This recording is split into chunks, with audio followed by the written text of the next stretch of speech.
പ്രശാന്ത്, നമ്മുടെ രോഹിതേട്ടൻ്റെ ബുക്കിനെ കുറിച്ചാണ് എനിക്ക് ചോദിക്കാനുള്ളത്. ഓൾറെഡി ഇപ്പോൾ 50% ബുക്കും സെയിലായി എന്നുള്ളതാണ് അല്ലേ? അതും നമ്മൾ പബ്ലിഷ് ചെയ്ത് വിത്തിൻ 3 days അല്ലേ?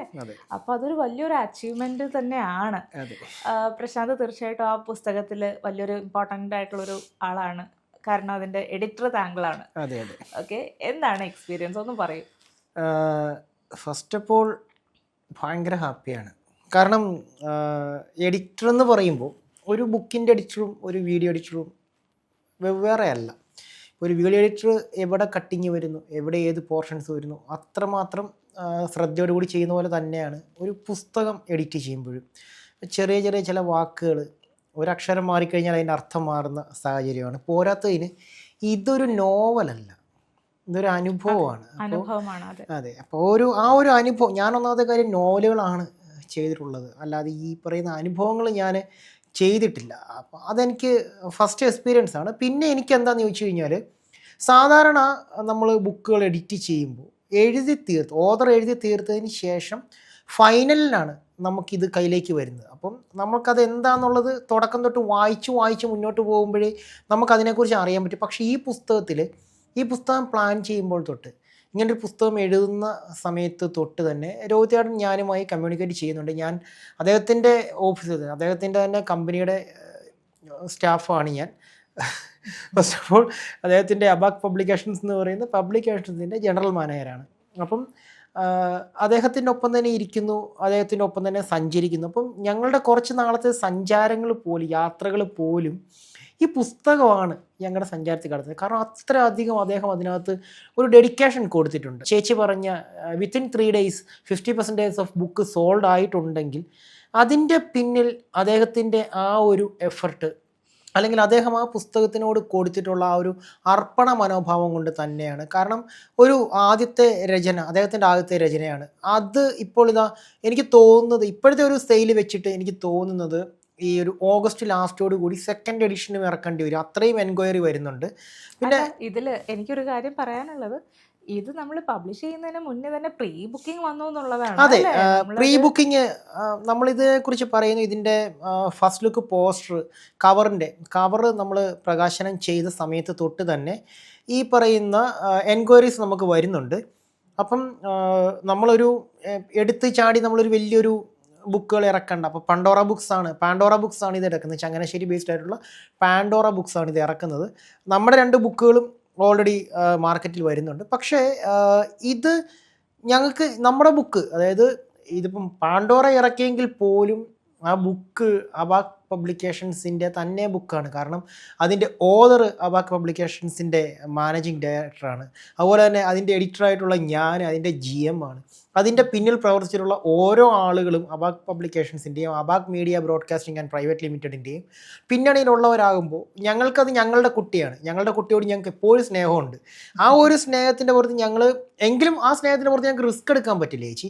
കാരണം 500 ബുക്ക് മതി എന്ന് ഞങ്ങൾ തീരുമാനിച്ചു. പക്ഷെ അതൊരു തെറ്റായ തീരുമാനമായി പോയി എന്നിപ്പോൾ ഞങ്ങൾക്ക് തോന്നുന്നു. കാരണം കോപ്പികൾ അവസാനിക്കാറായി. ജനങ്ങളത് ഹൃദയത്തിലേക്ക് ഏറ്റെടുത്തു എന്നുള്ളതാണ്. അതിനേക്കാളും ഒരു ഇമ്പോർട്ടൻ്റ് ആയിട്ടുള്ളൊരു കാര്യം, ഈ പുസ്തകം എഴുതാൻ പ്രേരിപ്പിച്ച കുറേ അനുഭവങ്ങൾ, അതൊരു സോളിൻ്റെയാണ്, ഒരു ആത്മാവിൻ്റെയാണ്. നമുക്ക് എല്ലാവർക്കും അറിയാവുന്ന പോലെ പ്രിയപ്പെട്ട കുട്ടുവിൻ്റെ ആ ഒരു പ്രസൻസ് ആണ് സത്യത്തിൽ ഈ ബുക്കിൻ്റെ തുടക്കം തന്നെ. ഈ പുസ്തക പ്രകാശന സമയത്ത് കുട്ടുവിൻ്റെ ആത്മാവിൻ്റെ പ്രസൻസിനെ ആ വേദിയിൽ എല്ലാവർക്കും അനുഭവപ്പെടുന്നു. തീർച്ചയായിട്ടും 300ഓളം ആളുകൾ അതിന് സാക്ഷികളാകുന്നു.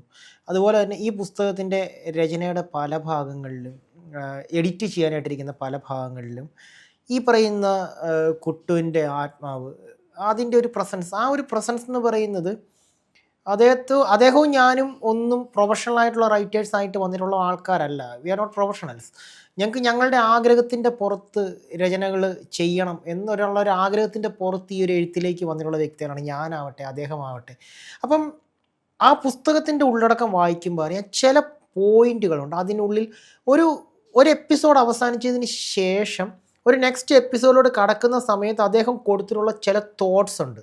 അത് ഭയം, മനുഷ്യൻ്റെ അവസ്ഥകൾ, അതുപോലെ തന്നെ തിരിച്ചറിവുകൾ, യാത്രകൾ, അന്വേഷണങ്ങൾ, ഇതിനെക്കുറിച്ചൊക്കെ കൊടുത്തിട്ടുള്ള ചില സാധനങ്ങൾ ഞാൻ തന്നെ എഡിറ്റ് ചെയ്യുമ്പോൾ ഞാൻ ചോദിച്ചിട്ടുണ്ട്, രോഹിതേട്ടാ ഇതൊക്കെ എന്ത് തത്വചിന്തകനെ പോലെ. അപ്പോൾ പറഞ്ഞു, എടാ എനിക്കറിയത്തില്ല, ഞാനിതങ്ങ് ചെയ്തു പോകണം, എൻ്റെ ഉള്ളിലിരുന്ന് ആരും എന്നോട് എഡിറ്റിങ്ങിൻ്റെ സമയത്ത് ഇത് തന്നെ ഞാനും അനുഭവിച്ചിട്ടുണ്ട്. കാരണം ഒന്നാമത് ബേസിക്കലി എനിക്ക് ഈ എഡിറ്റിംഗ് എന്ന് പറയുന്നത്, ഞാൻ സാറിന് ഒരു പുസ്തകം കൈ കിട്ടിക്കഴിഞ്ഞാൽ മാക്സിമം ഞാൻ അതിനെ വലിപ്പിച്ചൊരു 10, 14, 15 ദിവസത്തോളം വലിപ്പിക്കുക എന്ന് പറഞ്ഞാൽ എഴുത്തുകാരെ വലിപ്പിക്കുമല്ല, അതങ്ങ് ലാഗ് ചെയ്യിക്കും. കാരണം എനിക്ക് ടൈം കിട്ടുന്ന പോലെ ഞാൻ വായിച്ച് എഡിറ്റ് ചെയ്ത് ഞാനത് സെറ്റ് ചെയ്ത് കൊടുക്കുന്നു. പക്ഷേ അതിൽ എന്താ പറയുന്നത്, പെർഫെക്ഷൻ ഉണ്ടാവും. ഒരിക്കലും അതൊരു എന്താ പറയുന്നത്, ഒരു മോശമായിട്ടുള്ള എഡിറ്റിംഗ് ആയിരിക്കില്ല. ബട്ട് ഇവിടെയുള്ള ഈ നമ്മുടെ സ്റ്റാഫുകൾക്ക് എല്ലാവർക്കും അറിയാവുന്നൊരു കാര്യമാണ്. അതുപോലെ തന്നെ മേ ബി ചേച്ചിക്ക് അറിയാവുന്നതായിരിക്കണം. വെറും ഒരു രാത്രി കൊണ്ട്, അതായത് ഒരു രാത്രി 10 മണി മുതൽ പിറ്റേ ദിവസം പുലർച്ചെ 10 മണി വരെയുള്ള 12 മണിക്കൂർ സമയം കൊണ്ട് ഒരു പുസ്തകം പൂർണ്ണമായിട്ടും എഡിറ്റ് ചെയ്ത് അവസാനിക്കുകയാണ്. അത് ക്ഷീണമില്ല, ഉറക്കമില്ല, വിശപ്പില്ല, ദാഹമില്ല. ഞാൻ ശരിക്കും പറഞ്ഞാൽ 10 മണിയാകുമ്പോൾ ഉറക്കം തൂങ്ങിപ്പോകുന്നൊരു വ്യക്തിയാണ് ഞാൻ കേട്ടോ. ഞാൻ ഇതിൻ്റെ എഡിറ്റിങ്ങിൽ ഇരിക്കുമ്പോൾ രോഹിതേട്ടൻ ഓപ്പോസിറ്റ് ഇരിക്കുന്നു. രോഹിതേട്ടൻ ഓപ്പോസിറ്റ് ഇരുന്നിട്ട് നമ്മൾ പ്രിൻ്റ് ഔട്ട് എടുത്തിരിക്കുന്ന സാധനങ്ങൾ വായിക്കുന്നു. അപ്പോൾ എവിടെയൊക്കെ എഡിറ്റ് ചെയ്യണം നമ്മൾ മാർക്ക് ചെയ്യുന്നു, അത് ചെയ്യുന്നു. സമയം 10 മണിക്ക് ഇരുന്നു. പുറത്ത് ഭയങ്കര മഴയാണ്. ഞങ്ങൾ ഒരു കഫറ്റേരിയയിലാണ് ഇരിക്കുന്നത്. അവിടെ ഇരുന്നിട്ട് ഈ എഡിറ്റിങ് നടക്കുന്നു. അങ്ങനെ ഒറ്റ രാത്രി കൊണ്ട് ഇപ്പം ഇത് ശരിക്കും പറഞ്ഞു കഴിഞ്ഞാൽ ഈ പുസ്തകം അബാക് മീഡിയ പബ്ലിക്കേഷൻസിൻ്റെ ഒരു തറക്കൽ ഈ പുസ്തകം തന്നെയായിരുന്നു.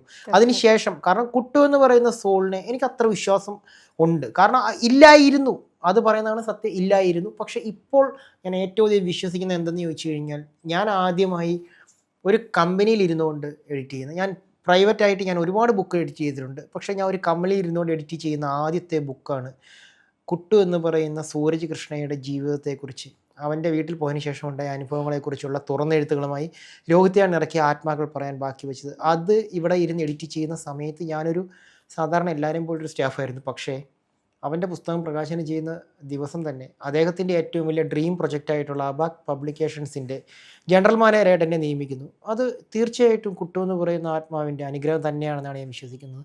എന്താണെങ്കിലും ഓഗസ്റ്റ് ലാസ്റ്റോട് കൂടി 2nd എഡിഷൻ വരും. കാരണം ബുക്കിംഗ് അത്രയധികം വന്നുകൊണ്ടിരിക്കുകയാണ്. ഇപ്പം ഞങ്ങൾക്ക് പലതും അറ്റൻഡ് ചെയ്യാൻ സാധിക്കുന്നില്ല, കാരണം തിരക്ക്. അതുപോലെ കോൾ വരുന്നുണ്ട് ബുക്കിനെ കുറിച്ച് എൻക്വയറി. എല്ലാവരും സ്വീകരിച്ചു എന്ന് അറിഞ്ഞതിൽ സന്തോഷം. എന്തായാലും എല്ലാവരും ജനഹൃദയങ്ങൾ മനസ്സുകൊണ്ടിട്ട്, അവരെ ആത്മാവ് കൊണ്ടിട്ട് നമ്മുടെ പുസ്തകം, നമ്മുടെ സ്വന്തം രോഹിതേട്ടൻ്റെ പുസ്തകം അത്രയും സ്വീകാര്യതയോടുകൂടി സ്വീകരിച്ചിരിക്കുന്നു, മനസ്സിലേക്ക് ഏറ്റെടുത്തിരിക്കുന്നു എന്നതെല്ലാം അറിഞ്ഞതിൽ വളരെയധികം സന്തോഷമുണ്ട്. അപ്പോൾ എഡിറ്ററായിട്ട്, ഈ പുസ്തകത്തിന്റെ എഡിറ്ററായിട്ട് പ്രശാന്തിനും ഒരു വലിയൊരു ഇമ്പോർട്ടൻ്റ് ആയിട്ടുള്ള റോളുണ്ട്. ഇത് നമ്മുടെ വലിയൊരു മൈൽ സ്റ്റോൺ തന്നെയാണ്. അതെ, അതോടൊപ്പം തന്നെ പ്രേക്ഷകരോട് പറയാനുള്ളത്, നിങ്ങൾ പുസ്തകം വെറുതെ വാങ്ങിച്ച് വായിക്കുക മാത്രമല്ല, നിങ്ങളുടെ ഫീഡ്ബാക്കുകൾ അറിയാനായിട്ട് ഞാനും രോഹിതേട്ടനും ഒക്കെ വെയിറ്റ് ചെയ്യുകയാണ്. അപ്പം നിങ്ങളുടെ ഫീഡ്ബാക്കുകൾ ഞങ്ങളെ അറിയിക്കണം. ഇതൊരു നോവലല്ല, ഇതൊരു നോവൽ വായിക്കുന്ന ഒരു മാനസികാവസ്ഥയോട് വായിച്ചു പോകേണ്ട ഒരു പുസ്തകമല്ല. ശരിക്കും ഇതൊരു അനുഭവമാണ്. തീർച്ചയായിട്ടും ആ അനുഭവം എല്ലാവർക്കും ഇത് വായിക്കുന്നതിലൂടെ ലഭിക്കട്ടെ, അല്ലേ? ഇത് നമ്മുടെ അബാക് മീഡിയയുടെ വലിയൊരു മൈൽ സ്റ്റോൺ ആയിട്ട് ഭവിക്കട്ടെ. എന്തായാലും രോഹിതേട്ടന് ആശംസകൾ. തീർച്ചയായിട്ടും. നമസ്കാരം. അതെ, രോഹിതേട്ടാ അടുത്ത പുസ്തകവും ഇതുപോലെ തന്നെ വായിക്കപ്പെടട്ടെ. അതിൻ്റെ എഡിറ്ററായിട്ടിരിക്കാനുള്ള ഭാഗ്യവും എനിക്ക് തന്നെ കിട്ടട്ടെ എന്ന് പറയുന്നു. അതുപോലെ തന്നെ thanks to Abak media and all team.